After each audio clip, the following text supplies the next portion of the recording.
Hello everybody, this is Kyoshi here. Welcome back to another video. Today's video, I'll be reviewing the Diamond Select Toy to Pacific Rim Gypsy Danger Deluxe action figure. So without further ado, let's get started. Let's take a look at the packaging first. Here we have a full window display here. On the side, it's also partially window display. And here's the back, a little read up on Gypsy Danger, and also the full figure display. Cool. And move that to the side. Now let's focus on the figure. Here we have Gypsy Danger. I'm a huge fan of Pacific Rim. I didn't know much about Pacific Rim before the movie. The first movie, I think that was back in 2016, somewhere around there. And there's also a second film, which I didn't really like. I really liked the first film because it was something brand new to me, because I didn't read any comics or anything about Pacific Rim previously, and so yeah, I thought it was really cool, and also it was a simple plot. I think if people looking for fancy plots, then that's not a good movie for you. But I'm looking for something very easy to understand, especially as an introduction film to people like me to that universe. I really liked it. Whereas the second film, I didn't like it that much because it was a lot more complicated in a way. And also, I wasn't a big fan of a lot of the designs of the Jaegers from the second film. But the Jaegers from the first film, I loved it. And I think originally NECA used to produce the Pacific Rim figures. Those were amazing. They look great, but they're not really good for articulations. They're not really good for like playing purposes. But they're great for display because they're bigger and pretty detailed as well. So pretty dope that Diamond Select Toys are actually they got these licensing for. Also, I think Bandai also got the licensing for making Pacific Rim action figures, and this year they re-released, or maybe they remade the Gypsy Danger, which is the main Jaeger from the first film and the second film. I think pretty cool. There's a lot of good things about it and a lot of bad things about it as well. Let's talk about the good things. I like the overall paint app. However, there's a lot of QC issues going on too. So I got it from one of my local not anime but comic shops. There were 3 copies there. I picked the one with the best paint apps, but I noticed, so there were 3 copies there. I don't know how are the other ones out there, but I noticed the worst thing, it's on these letters 34. A lot of time they have like very bad paint mats over it. Maybe they have like 3 different shades of 34, so it looked really weird. This is the best copy, which came out perfect. So that was one of the main gripe I have on the paint app. So the QC is not the best, but if you do come across with like choices and you were able to pick the best one with least paint app problems, I think it's great. It's all metallic dark navy and looking pretty cool. I'm not a huge fan of how the reactor was painted, but I guess it's not terrible. But yeah, overall, it does have aesthetics. It looks pretty cool and it looks pretty accurate. So yeah, that's the best part. It also comes with a bunch of accessories. Not a bunch, but you do have some interchangeable parts. Here we have a sword hand arm, let's say.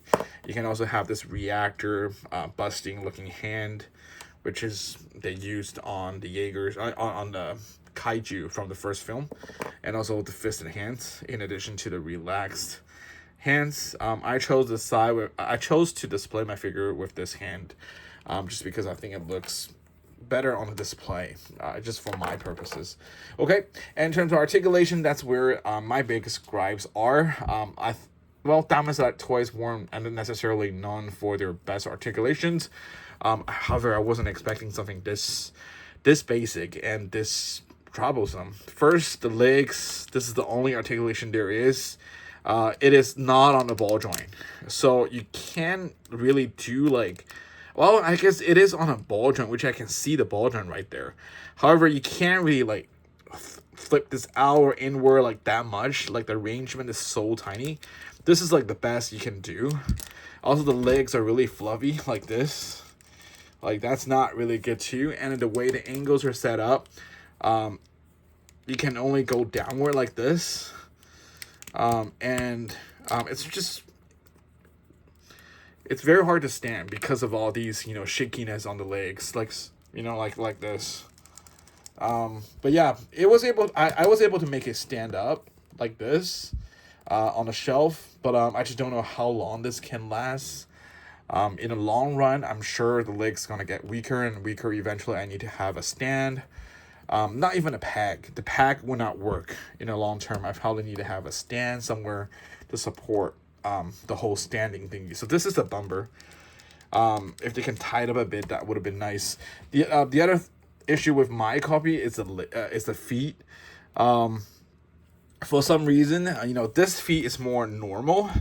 This feet, it's not. You see that? Like, this is one straight line, and this one is like there's a curve like this, and there's no way for me to fix it for some reason. Also, the feet, it's kind of disproportioned, or in a really weird position. Let me try to show you guys better. See, this is more like a normal looking leg, like positioned, and this one just looking like weird, like a cricket leg.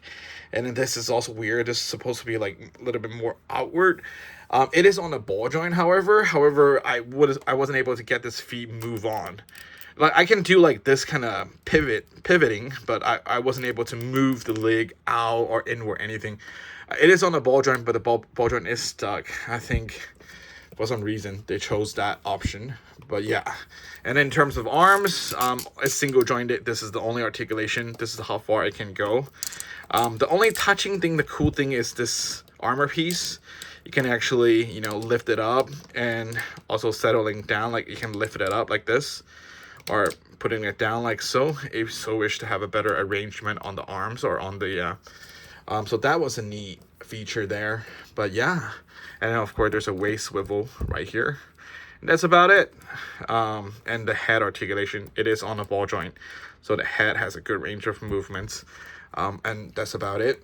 Once again, articulation is not like a big issue for me for this figure in particular, because I'm not trying to play with it, like, you know, like battling, like playing it, or try to have any dynamic look to it.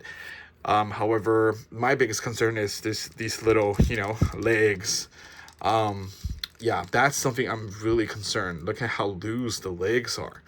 I hope this is just my copy, you know. I hope your copy doesn't look something like this. That is definitely the biggest grind, because I would love to display my Gipsy Danger on the shelves. But yeah, so far I guess it's all right, but we'll see how it lasts in the long term. Once again, I think it's a great figure. I got it for $30.